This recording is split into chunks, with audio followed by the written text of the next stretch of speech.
Hey everybody, I'm Greg Sowell and this is Why Am I, a podcast where I talk to interesting people and try and trace a path to where they find themselves today.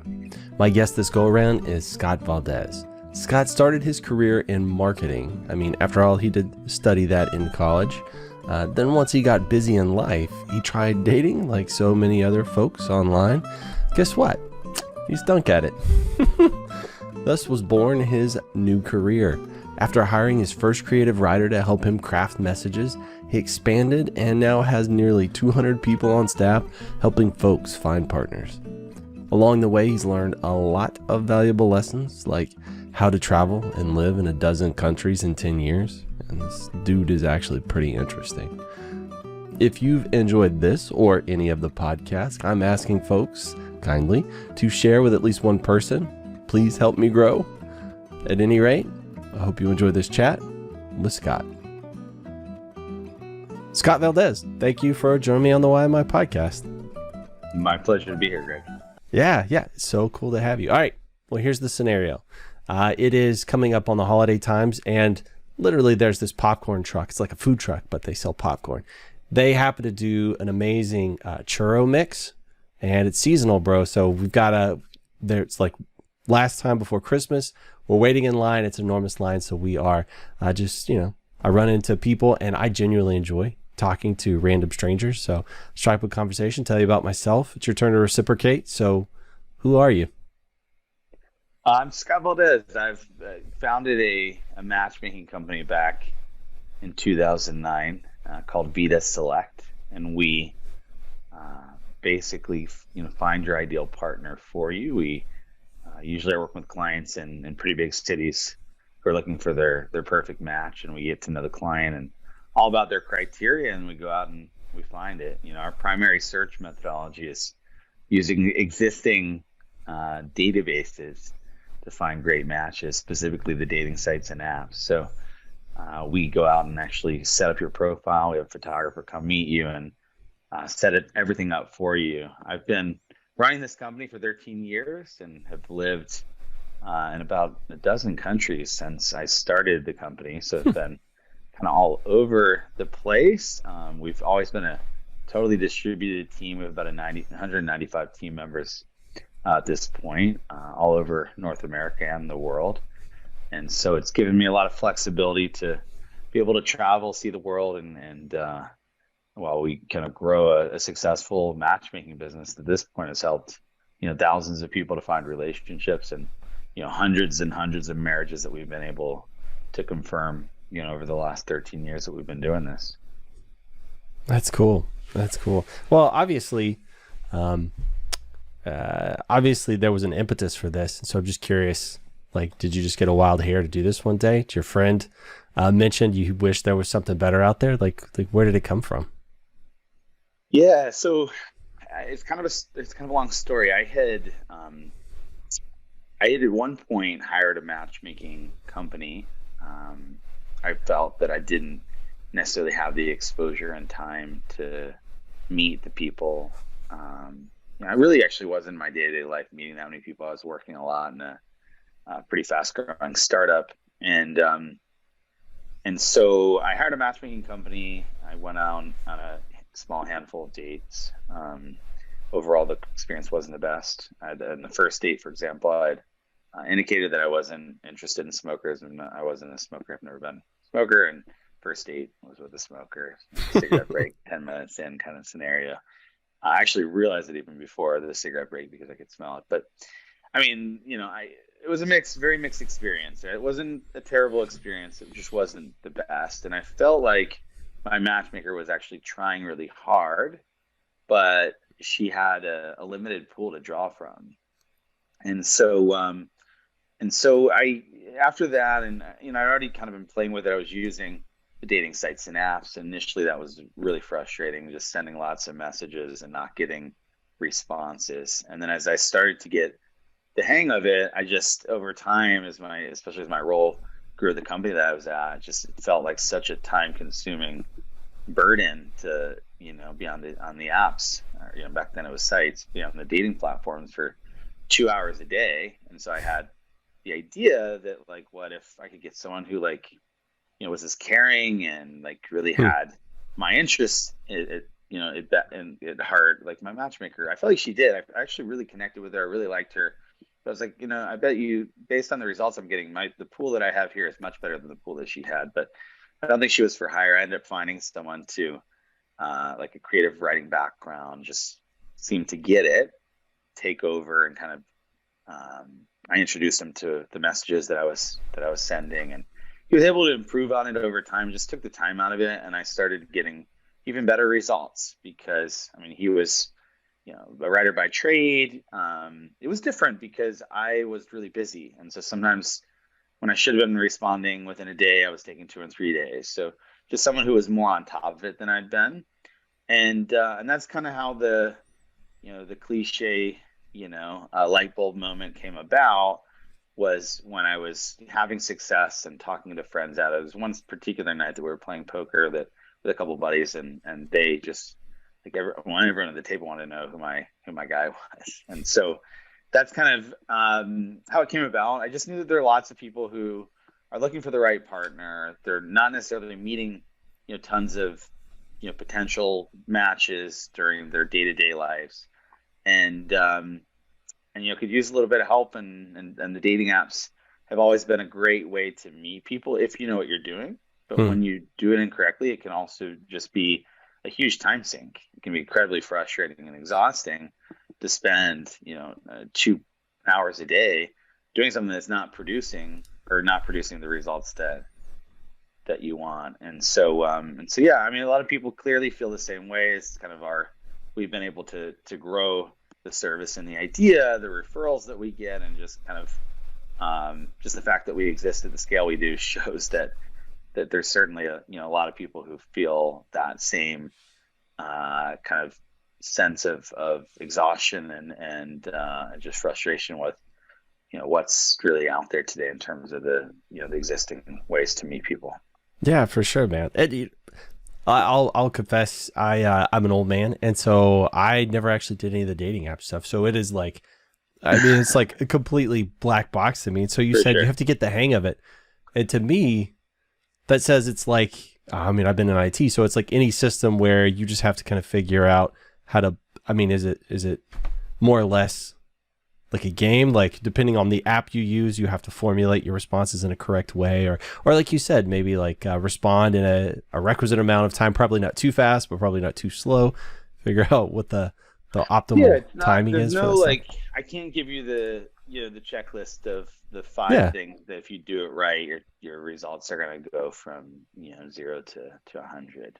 There's no simple formula. The biggest thing that most people do wrong is their photos. I mean, Hmm. photos are really just front and center on these swiping apps today, where people are making almost split-second decisions about who to potentially swipe right on, or who they'd consider meeting and who they wouldn't. And so yeah, I mean, what a lot of people do today, and I see it a lot. I mean, especially people like you who have been in a relationship for the longest time, or I'm not sure that's your case, but a lot of people who have been in a relationship for the past decade, and then they all of a sudden find themselves single again, and they've never done this before. And so what do? They download Bumble. They look through their phone, they find like the 3 photos that they look decent in, they upload them, they write like a couple sentences about themselves, and then they start to swipe, right? But what ends up happening as a result is that the dating apps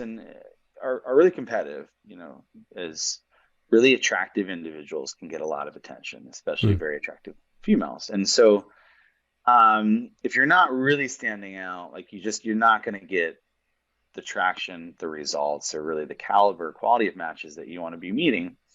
And so that really starts with the photos. And so just getting photos that help to tell the story of hopefully there's like some excitement that we can, something in our lives that makes us unique, different, or exciting, right? The And then it's also about how you look in those pictures. So I mean, of course, like you could have like really great travel pictures, but if none of them clearly show your face, or you just don't look very good in them, that's only going to take you so far. So it's about having the right mix of attractive photos and other photos that kind of help to paint the picture of who you are. And in some cases, it's just meeting up with a photographer is like a huge step in the right direction, because it's not easy to tell someone just like go out and get great pictures, right? So a photographer who actually knows what they're doing. The key with the photographer is that they don't take like really kind of stuffy, plastic looking professional photos. When you get photos that scream professional photographer, those oftentimes don't work well, especially if you use a lineup where it's just like straight professional photos. A lot of people can relate to seeing someone whose photos are all really professional, and just kind of how that, would make you feel. I think a lot of people just assume that they're doctored and not really the real version of that individual. So there's a lot there, a lot of layers. And then, there are other elements too. I don't want to go on and on about all the ins and outs and tips of online dating, but there's a wide kind of, there's a very big gap between what most people are doing on the apps and what they could be doing. And when you close that gap, the difference in the results is usually significant.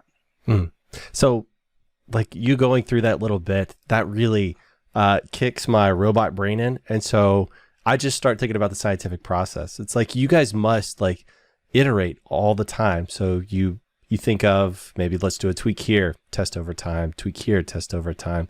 I mean, I'm assuming it's something that's kind of always in flux and you're always adjusting and changing, right? Yeah. I mean, so there's like at kind of a high level across all of our clients, we're constantly collecting data about, what messages are working and we can even, we have certain information related to the recipients of those messages. So we can see that certain messages, for example, are working exceedingly well for small age kind of age groups, right? So, what works for, when you're sending that first message, what works for, a 22-year-old is very different from what works with a 55-year-old. Right. And so, over time, it's one of the areas that you start to collect better and better data that kind of guides the future decisions, which then continue to be tracked. And so there's this kind of continual process of optimization. But that can happen on the profiles. You learn certain things about photos. We've done a lot of testing, and there are actually some, if you know how to dig around online, you can find like actually pretty interesting studies based on attraction and online dating. So some of what we're doing is supported by what other people have found. But over the years, and we've done a ridiculous amount of testing, and that really leads us in the right direction. But there's always going to be a certain amount of artwork. This isn't like a pure science. There's no way for this to be purely scientific. And nobody's, I think even within attraction itself, it's you could barely call it a science. Yeah. Oh yeah, for sure. But that fascinates me, the idea of like data-driven approach. And I hadn't even contemplated that you would put together like age profiles, or maybe it could even be like generation profiles. Like if you're a millennial, a Gen X, as they go through, I'm sure there's like certain things that will always sort of resonate with that demographic, right? And so it's just, you're probably always trying to figure out what the next trend is that's working. Yeah, exactly. And it can even vary from city to city. It's oh wow, you really get into the weeds on like all of the variables that can be impacting whether people are responding. Sometimes it's more confusing than it is enlightening, because some things are even counterintuitive. You can see, for example, I don't have like a really good example right off the top of my head, but there's just certain messages that I've seen in the past. It's like, it works way better than you think it would. It's kind of one of the ones that we were probably just kind of almost reluctant to test, but we decided to throw it into a testing rotation, and then it worked exceedingly well, and then vice versa. It's like, so a lot of what, you think would work or wouldn't, I mean, there are lots, you have rules, right? And over time, you kind of start to establish what these rules are, but then sometimes when those rules are broken, that unexpected results occur, right? And so yeah, I mean, there's a lot of framework. I think a lot of it can be kind of more scientific, but a lot of it's just trial and error, just constantly testing and evolving what you're doing. And most people, they don't really have the scale to like do that much testing. It's not. I don't think very many people take a scientific approach to this at all when they're trying to meet the right partner. And it's not to say you can, it's just to say that most people would never kind of put that kind of effort in. But even in like a small setting, you can actually do some interesting testing. I've seen individuals do really, really interesting, like, blog posts about how they split tested their dating profile. That's so cool. It's pretty uncommon for anyone to do that besides us, at least from what I've been able to see. Well, on the small scale, when you first got started, you had that creative writer working. Was that what you were doing? You were like trying to test stuff out, or were you still just taking kind of a shotgun approach? No, I was already testing. When I hired the creative writer, I had like, I think it was like 17 variables in every message. It was a little bit ridiculous, the amount of things that I was trying to track on each send, just so that I could try to see like what, I mean, a lot of times when you're trying to figure out what's working, you don't really know what the variables are to track, if that makes sense. So at the beginning, like, I didn't realize, for example, how like the age is like number one, the biggest thing. Like, and I used that as an example before that would like impact how well a message would work versus another. But I was tracking all sorts of the kind of the basic stats, everything from education level to religion, right? And a lot of that doesn't really matter that much when it comes to like whether a message is going to work. Education actually would matter quite a bit. People with master's degrees actually do respond to different messages than people who haven't completed their college education. But anyhow, my point is, at the beginning I didn't really know what I was supposed to be tracking, so I tracked like everything. And I was getting, at least at a message level, I was getting things really dialed in. And then when I had the writer, the creative writer kind of take over, he was able to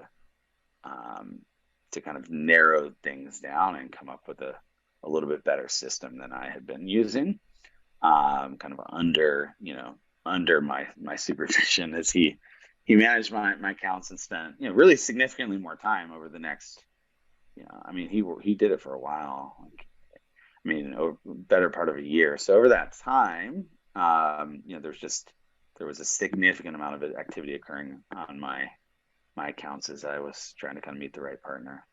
And that's, I just came to a realization, because I was looking you up a little bit, and you went to school in Georgia and you did marketing. I was thinking, how does somebody go from marketing to matchmaking? And you are literally marketing people. You are figuring out variables that you're going to test. You're collecting all of the analytical data, and you're really trying to, a person almost becomes a product, right? That you're trying to market forward. But does that kind of scratch that part of your brain, like all of those pieces?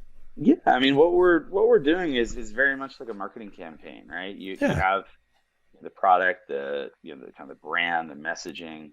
It's there. You can draw a lot of parallels between kind of marketing and branding and what we're doing. In some ways, like what we're doing, we've moved also in recent years towards doing other social media type searches, so that we're able to identify potential dates for clients beyond the kind of the dating apps, which has been our focus for the majority of our time as a company. But we've started to look at other platforms and using them in different ways to generate matches. And a lot of what we're doing, especially on that end, it feels in many ways a lot like kind of headhunting, right? So using the dating sites and apps are kind of like you're setting up some posts on Monster and Indeed, right? And like really getting them dialed in. And then some of what we do on the social media is really what executive headhunters would do, where they like have a really targeted profile, and then they're scanning the web for potential matches or candidates for that role that they're trying to fill. And so yeah, there are a lot of parallels in the kind of the marketing, headhunting. Even other less expected industries. I've talked to business owners every day who've told me it's actually a lot like what we do for our clients, but just it's a completely different industry. And so it's a lot of fun. What we're doing is the data that we have and like our day to day kind of in the trenches of this is fascinating. Yeah. Well, I mean, that makes me think about, like, we talk about the day to day. You've got an army of people that work for you. I mean, you said it's like roughly 195 people right now, and that runs the gambit from, I'm sure, like, you have somebody that does like financial stuff and HR, but a lot of it is like creative writing, photography. You have like stylists, right? Yeah, And stuff like direct that. execution. I was Yeah. curious, what is water cooler like water cooler chat for you guys? Like, what do you guys talk about? Like the internal teams when you're talking about stuff. So we have like, we actually have a kind of a Slack type messaging interface that we use internally, and we have a channel that's actually called Water Cooler. And in the water cooler, my favorite part about the water cooler, I mean, we see, just regular kind of fun kind of conversation and like links to articles and that sort of thing like you'd expect. But one of the things that we really started to do this year is just doing a better job of celebrating our wins, namely in terms of customers who are leaving our service for the right reasons. They've met a match, they're exploring a relationship, or in some cases they've met several matches or too many, and they're just trying to keep up, right? They're just putting it on hold because they've got 7 matches that they're ready, kind of in the holding position to meet, and it's become a little bit overwhelming, which is obviously a good problem to have. Our clients aren't looking to date casually, so these are all people that they're actually really, really interested in, right? And so, but yeah, I mean, like, our success stories are really, really cool. Like, we literally almost every single day have some kind of success related story being posted in that channel, and then just everybody, all the hearts and everything. There are different ways to celebrate with emojis, and so and then yeah, I mean, I think that's the biggest thing. But yeah, like our groups, a lot of the individual kind of departments in our company, they have their own water coolers, and in those Mm. water coolers you see a lot more sharing of like what they see in the wild, right? Because imagine if like all day you're reading dating profile after dating profile. Obviously you're going to see some pretty painful, cringeworthy things out there in the wild, and so that doesn't necessarily make it. I mean, if it's really, really bad, sometimes it can make it into the whole company water cooler, but a lot of that stuff is like, within the writing team, there's probably, lots of, and it's not, I'm sure they see really good stuff too. Like, Yeah. they see like, wow, this is actually a pretty funny line. Like, we should use this. So of course we'll find things out there too that's not just laughing about what other people are doing and saying, but of course there are some pretty funny stuff out there. And it, like, to this kind of like to carry this a little bit further, you were talking about how when you first used a matchmaker service yourself, that like you felt like you had a really good rapport with this person, that they cared about you. I was trying to put myself kind of in those shoes, and I was thinking, I bet your matchmakers really they really almost feel responsible probably for their clients. So I bet when things go great, they must feel amazing. And but on the other side of the coin, I bet when like their customers are at first like struggling, they probably like feel that pain too. That's gotta be rough, for right? sure. So we actually just had this weekend we had kind of a strategy meeting, and it was one of the things that we were talking about is how emotional the journey can be for our matchmakers, right? Because Hmm. I mean, a lot of more, like roles that would be similar would be like maybe account management and like a B2B setting, right?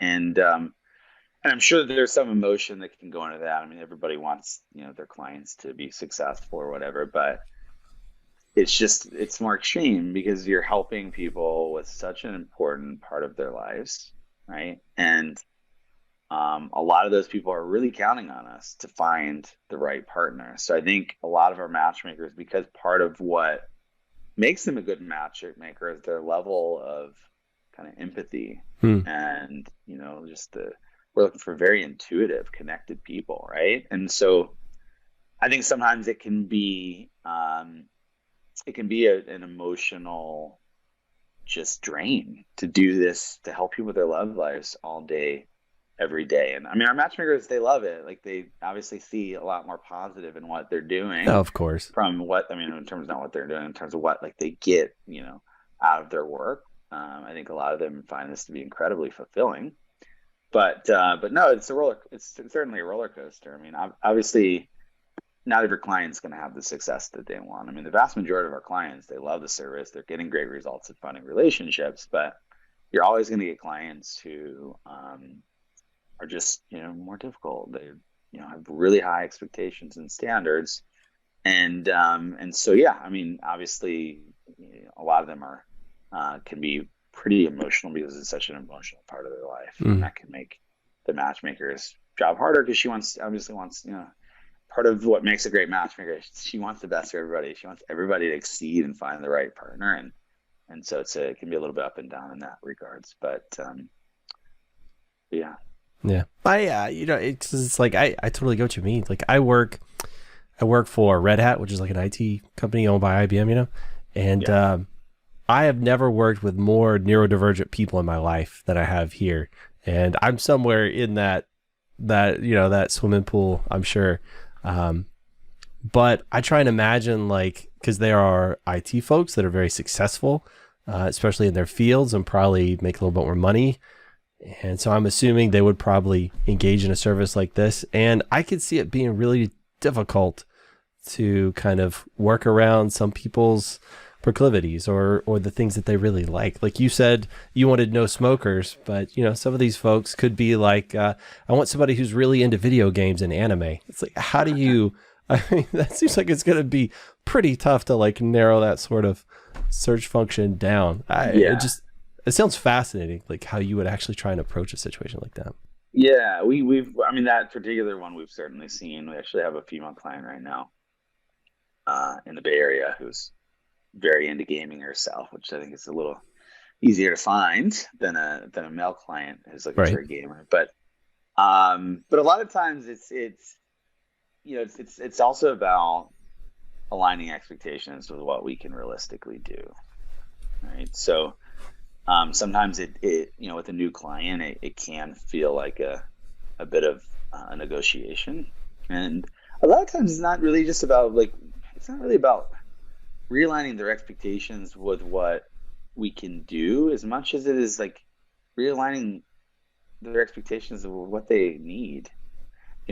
Sometimes we'll have clients who have really specific criteria, and when you think about these checkbox items and whether or not they have probably any impact at all on the ability, like the kind of probability of a long-term relationship being successful, it's like, I don't think anyone who's ever studied the kind of the success of long-term relationships would take this checkbox seriously, but they think it's a deal breaker. And it's like, and so sometimes it's just kind of like, and it can be, just to give you like a really simple example that we see all the time, it's like, well, he needs to be at least 6'2". And it's like, well, I search in Google right now, I'm gonna do a quick search.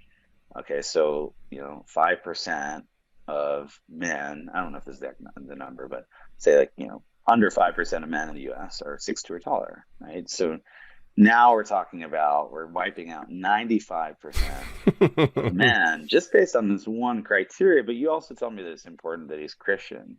You told me that, right, this is values now. We're talking about values, which is incredibly important in relationship success. If your values aren't aligned, like that can be scientifically proven that you're way more likely to head into divorce after some time, because our views, like, they don't tend to change that much in these areas, and sometimes they get stronger. So anyhow, my point is that I want to make is that a lot of times it's like, well, is it really a deal breaker if he's just 6 foot, right? And now we've potentially doubled or tripled the number of matches in our pool, because there's actually a pretty big difference between 6 foot and 6'2", right? In terms of the percentage, kind of the percentile of people in that pool. So anyhow, sometimes it's like, these are the kind of things that we would need to negotiate, where it's like, this is really the difference in 2 inches here is, I don't think it would have any impact on the probability of your relationship working for the rest of your life, right? It's like that. Those 2 inches aren't going to have an impact. I was thinking probably a significant part, or maybe a significant portion of your customer base, probably a big part of what the matchmakers do is help open these people up, right? And make them maybe open to more opportunities. Like let's widen the net a little bit. Maybe, yeah, like exactly what you said. There's this show that I watch occasionally from the UK called First Dates. I'm sure if you're, are you familiar with it? I've seen it. Yeah, I'm not like a huge viewer, but yeah. I'm not Well, sure you're talking about. something I've noticed through watching it is that sometimes people will walk in and the bartender will say, well, what are you looking for? And they'll have, like you said, this enormous checklist of all of these items that this person must meet. And I think, maybe once seen that go positively at the end of that date, right? Where they put them together and say, do you want to see each other again? They maybe have said yes one time. But the people I've noticed that are really just coming in looking more for a vibe. Like I'm looking for somebody who's maybe outgoing, or maybe somebody who's more, kind of an active, like maybe personality type. Those seem to hit the mark so much more frequently. And I would take that back to people having, unrealistic expectations of other humans, maybe, or I'm not exactly sure why they decide on these checkboxes. I think a lot of people really don't have a clue. I think that's where it starts. That when they form a checklist and certain items are based on a relationship that didn't work, but they're putting so much weight on that, right? So it's like she doesn't want someone who plays video games because her ex played video games all the time, right? So now video games are somehow a deal breaker. And this is just super random, but it's like a lot of times that we focus too much. And I think the exercise of looking at your past relationships and understanding why they worked or didn't work is incredibly important before you go out and try to meet someone again. So I'm not trying to say that what you learned in your past relationships doesn't matter. It absolutely does.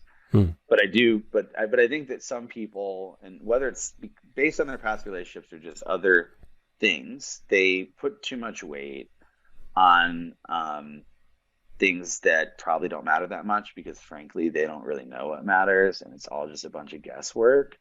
And so that's why sometimes like a company like ours, a really experienced matchmaker, can help them to put together a better list, a list of kind of the things that really make sense. And like I said earlier, a lot of times, like just starting with values, like values are really, really important in long-term relationship success, right? So making sure they're aligned on certain things like religion. I mean, today politics is becoming more important. Those are pretty much synonymous, right? Yeah. And I mean, I think at the end of the day, it's like, where, and so just like really identify, where are the deal breakers, and how these other things, like, are they really deal breakers, or are these like kind of nice to haves, right? And then focusing more on the connection. I mean, I think chemistry is just impossible to predict before you meet in person. I mean, you can start to kind of test the level of connection on a phone call, but until you actually meet someone, it's really, really hard to have a sense of whether there's relationship potential. And so it's about not putting up all these unnecessary, kind of potential blockers to like meeting someone with whom you might have chemistry. And I think, if you were to ask people directly before they went on a date for all their checklist items, that would be a really bad idea, right? It's like, just go on the date and like see if there's a connection, see how you feel with that person, how the conversation is and everything. So that way, they're not sitting there with their scorecard, looking at this massive list of, half of which probably doesn't actually matter. So relationships are just a fascinating thing, the way that people approach it, all the all the self-imposed roadblocks that they put up to prevent them from finding the right partner, how they justify, waiting all the time. Like everybody's like looking, like a lot of people just like proactive. They're very actively waiting for the perfect time to meet the right person. It's like, it's not the way that this works. It's it's not like I think people are waiting for like this magical thing to happen where Prince Charming or their ideal match just kind of waltzes into their lives, and I think for most people that will never happen. And so just getting really intentional about meeting the right person, is really, really important. And I think a lot of people just they find reasons not to do that. I like that, being intentional, like knowing what you want. I mean, it's like anything else, right? It's work. It's not just going to magically appear. And I mean, for the most part, you're not going to find that thing sitting on the couch, even though, I mean, I guess you can swipe on the apps from the couch, but it's like you gotta put in effort, right? Yeah, exactly. I think people when they need it, like to make a career move, the amount of like time and energy they put into like thinking about their career move, like what their ideal job looks like, and like just going out there to get it and make it happen is like greatly exceeds what someone would do in many cases, not all cases, but it greatly exceeds what someone would do when they're looking for the person they're going to spend the rest of their lives with. And obviously Dude, that's pretty profound. Like that, legitimately, you are 100% correct. Because I have seen people, I mean, stress. I've seen people puke over switching to a new job. I don't see anybody putting, generally, like in my friend sphere, putting that level of effort into finding a mate. That's wild. It is. That's cool. All right, well, let's jump completely to something else. It shifts gears. You said you traveled to 12 countries. Like, where'd the spark for that come from? About a dozen countries. So I, when I started the company, it was completely distributed team from day one, right? So I started the company with the idea that I didn't want to have an office. And so this was back in 2009, and it wasn't as nearly as common, obviously. Back then as it is today, especially in a post-COVID world. Right. So my base was, I was spending a lot of time in Atlanta. Initially, I was like trying to put as many people as I could in certain cities. Like we were having quite a bit in Austin, hiring quite a bit in Austin, and for example, and so we were building a base, and they were able to get together and do things in person. And I thought that was valuable. But as we grew, I realized more and more instead of just trying to get everybody in the same city, it's just for me more important to get the right people regardless of where they are. And so by not focusing so much on that, we've been able to get better talent. And so that's just given me a lot of flexibility to kind of explore and travel. So I lived for years in Buenos Aires, Argentina. I've spent a significant amount of time in Colombia, but I've lived everywhere from the Dominican Republic I spent a bunch of time in Hungary and Budapest. I spent a little bit of time in Kiev and Ukraine. I was in Turkey. I was in Spain. I was in Romania. I spent time in Mexico. Actually, I've spent quite a bit of time in Mexico. The list goes on. There are other countries. I mean, some of the times I say live, but some of the places that I stayed, it was like 90 days, right? I guess we could usually due to the tourist visa. And so I've got kind of a list of those. But the places that I've spent the most time are actually Colombia and Argentina. And partially just because the time zones are similar. Yeah. I did several years where I was bouncing around Europe, and I just loved it, but also found that like doing calls at 3 a.m. was just like not too appealing for me. Clients in California want to talk at 5 o'clock or 7 o'clock in the evening after work, and I'm just like, ugh, I want to like tell them I can't ever do a call at that time, so I'll have to slot in at 2 a.m. with this guy. But yeah, just the time zone kind of compatibility is really important for me, and that's why I've been spending a little bit more time in South America. But I'm all over the place. I still spend a lot of time, a few months a year at least, in Atlanta and in different parts of the U.S. But I've enjoyed the flexibility of being able to work from wherever. I went down to BA for about a week earlier in the spring to do a project down there. I loved it. I thought it was such a cool city. It's a really cool city. I was there for a long time for a reason.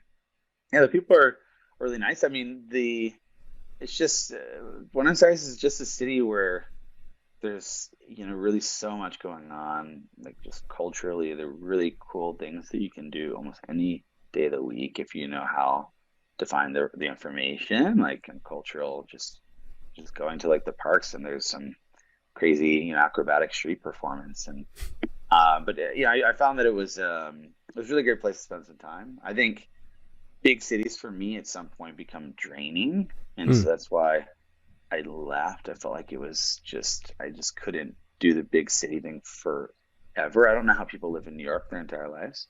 I guess that you're born there, maybe it's different, but or how they could, spend the second half of their life in New York if they're not from there. But I love New York, right? I love Hmm. Buenos Aires, and there are lots of other like really big cities that I'd love to spend a week. But I think I've found that for me personally, I tend to do better in something that's a little less bustling than a city like Buenos Aires.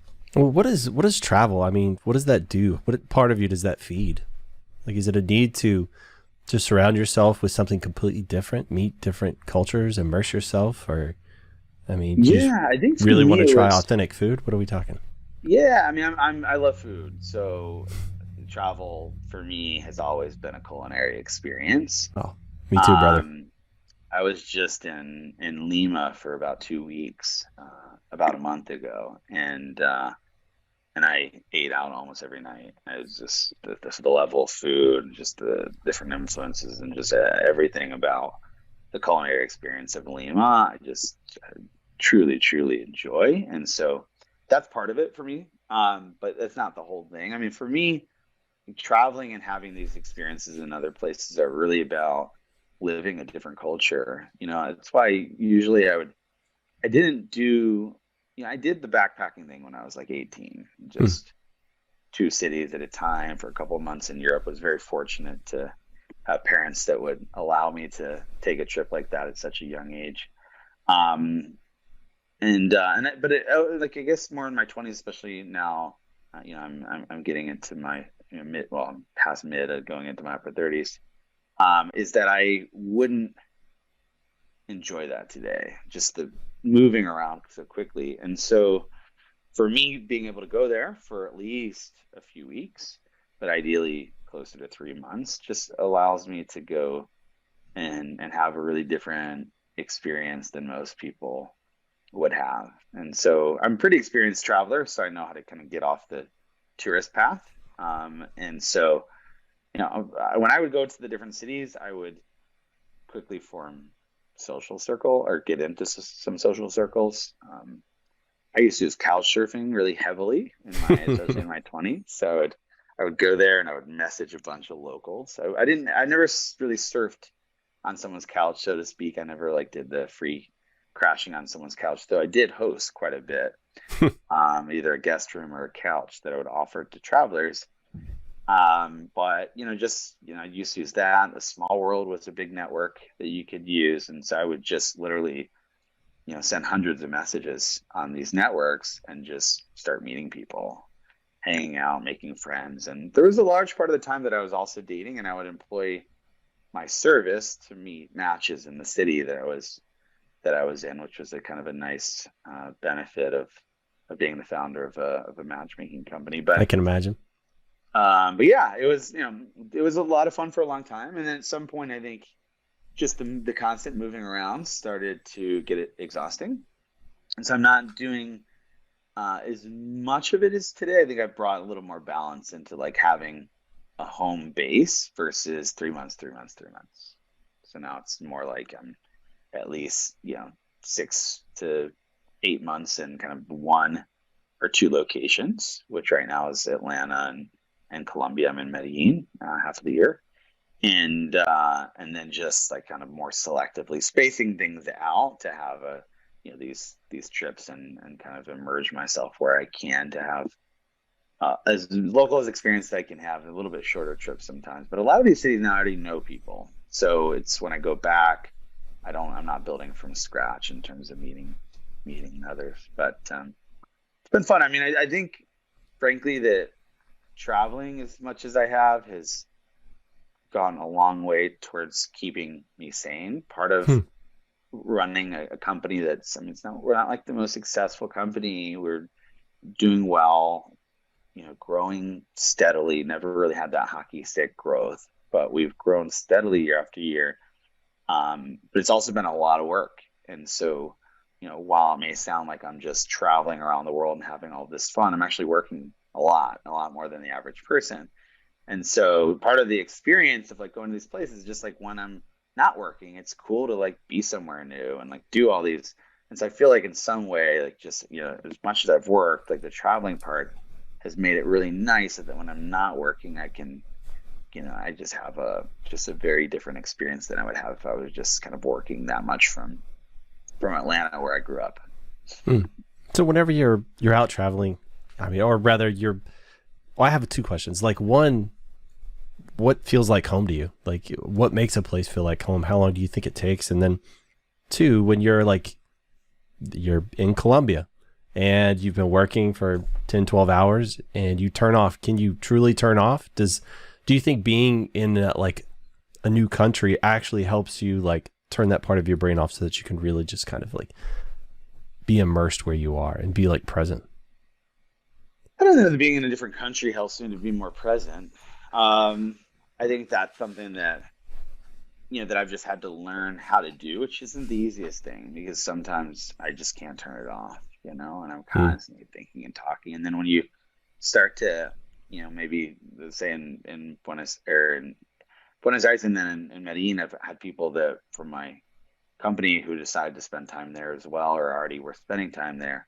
And then is your friends also become your colleagues, then it's kind of like, you think you're going out for dinner, but actually you're going out to talk about work. And so, yeah, I mean, obviously like having that balance is something that doesn't always come easy, and turning it off isn't always easy.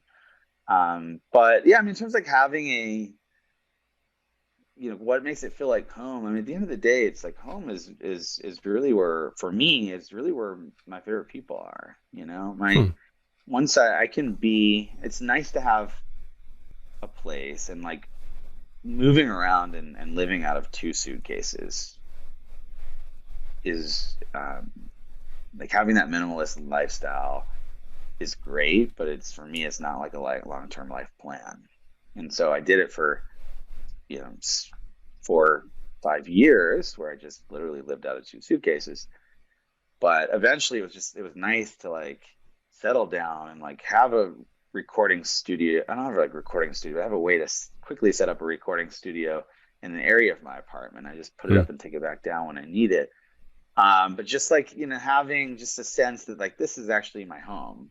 And like, for me, that's really, really important. So it doesn't really matter where that is. It's just having that and having like, friends who, you don't have to say goodbye to every 3 months. And so that's been kind of my shift from like the nomadic lifestyle to being like, well, I want somewhere like that feels like home, and where I, really have like my best friends, because I'm able to dedicate more time of my year to actually being there and cultivating these relationships.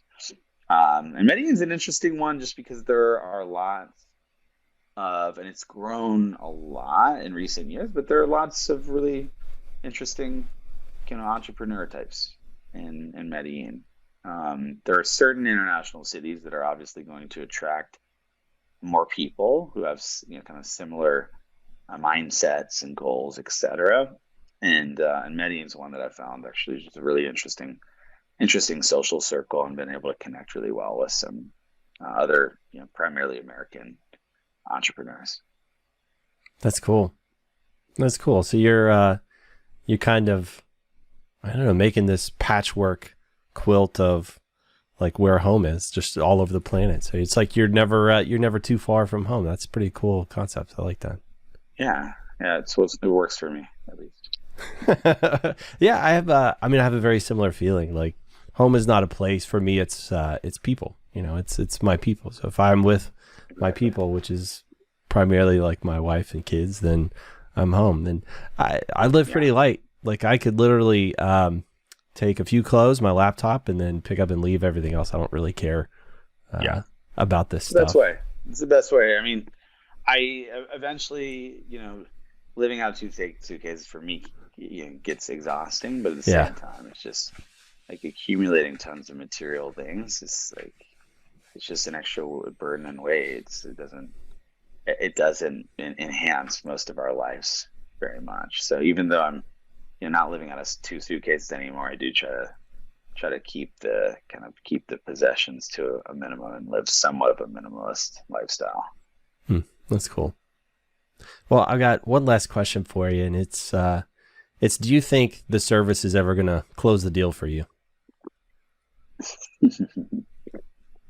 Well, I was actually married Oh, for the better part of, it was like 4.5 years.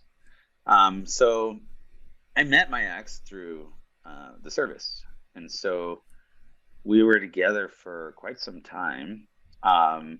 We separated, now divorced very recently, and so yeah, I'm kind of getting out there. I mean, like, one of the things is I feel like I am, like, my next person that I meet is probably going to be the person I spend the rest of my life with.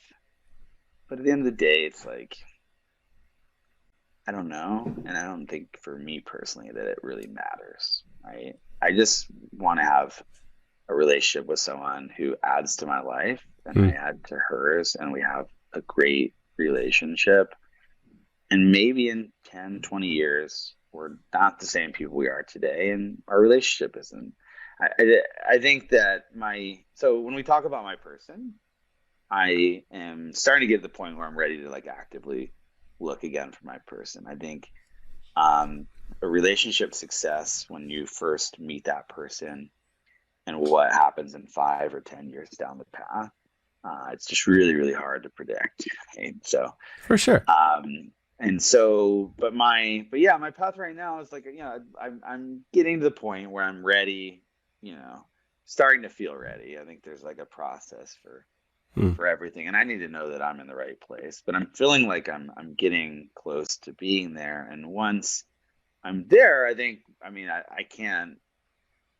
couldn't be in a better place to find the right person than I am right now with, my company behind me. So I'm really optimistic about my ability to find the right person for me at this point of my life, and I sincerely hope it'll be the last. And I think, in each relationship that we have, we learn certain things about ourselves and what we're looking for. And I think my last relationship was actually very insightful. I have a much better sense of what's going to work for me in a long-term relationship and what isn't this time around.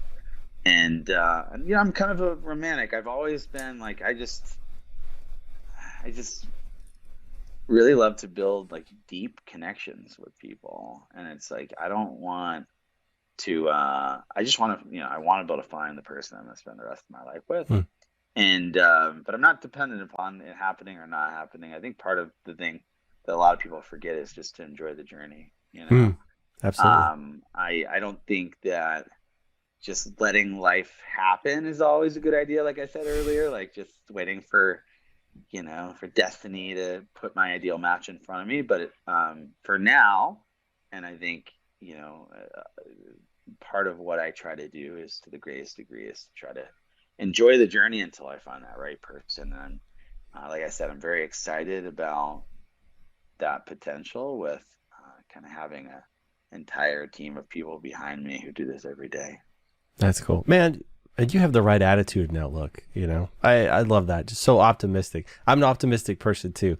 Sometimes people will crap on me for that, but it's carried me this far, and it's going to continue to see me in the future. But something, I don't know, something sparked a kind of a memory that I've heard your life described as a jigsaw before, and it's got 4 corners, and so it's got like your job in one, family in another, friends in another, and then the last corner has like your hobbies, and the middle gets to be whatever you want. So some people think it has to be a person, but it doesn't have to be a person, right? So maybe the middle of my jigsaw right now looks like this travel everywhere, or maybe it looks like mountain biking, or maybe it looks like, it could be anything, right? And you can always, the good thing about your jigsaw is you can always pull that middle piece out and then snap something else. Like you said, when the time is right and you find your person, maybe you snap them in there, maybe they don't consume the entire middle. Maybe there's a portion of that puzzle. So for sure. I think one of the worst things that people can do is try to slap their partner in the middle, thinking that finding the right person is going to be the thing that holds everything else together. Like, once I find this person, then I can finally, going to be happy or relaxed or this, that, or the other. And so, yeah, I mean, I know what fits there for me, and I'm really in a good place where it's like, if when it happens, it happens. And I'm going to make some moves to make it more likely to happen. I mean, obviously, I can push a couple buttons in my company, but my point is that, I think just kind of letting things happen and feeling when it feels right to find the right person, and then making sure they're that right person for you. I think sometimes we either are too relaxed or too rushed, and my kind of state of emotional and relationship nirvana is it has me in the middle, in a place that I'm really confident it's gonna work out for me. And yeah, I mean, I think what we're, if there's anything that I could kind of communicate today in this conversation, is I think that the person that we spend our time with is like the most important thing. It's like the most important thing. I don't want to talk about the cost of divorce or any of these other negative things. It's just like, who are we surrounding ourselves with? Like, how do we end up kind of dedicating all of our relationship and emotional energy to the wrong person? And there's no perfect formula for making that happen, but it's a really, really important problem for all of us to eventually solve in our lives. And it's just, I think a lot of people don't, they're not intentional about it, and they just kind of hope that life will deliver the right person. And so again, it's not a frantic exercise in finding your right person where you create 10 dating profiles and spend 10 hours a day on this. It's not what I'm talking about. But I just think that when we all understand that, like, if we're gonna be with someone, that it should be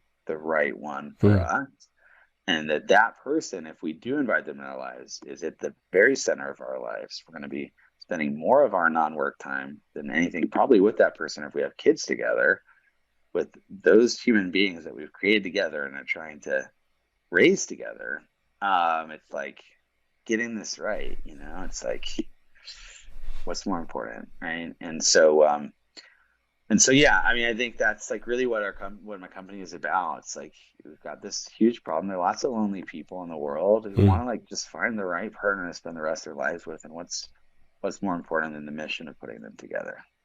That's so cool. All right, Scott, you are such a chill dude.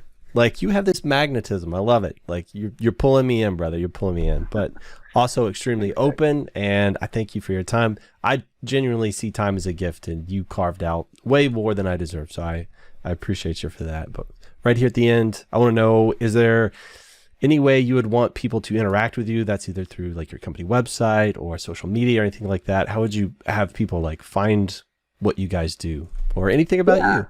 Yeah, for sure. If you're interested in finding out more, I mean, you can obviously Google the company Vita Select, and my name's Scott Valdez. But if you want to go to vitaselect.com, you can kind of have a look around there, and then you'll find a way to kind of quickly sign up for a consultation. We kind of see if I qualify type buttons on the website. So just follow the prompts, fill out a few questions, and we'll be happy, either myself or someone from my team, to get to know more about you and what you're looking for in a partner. And if it's a good mutual fit, then see how we can help to find that person.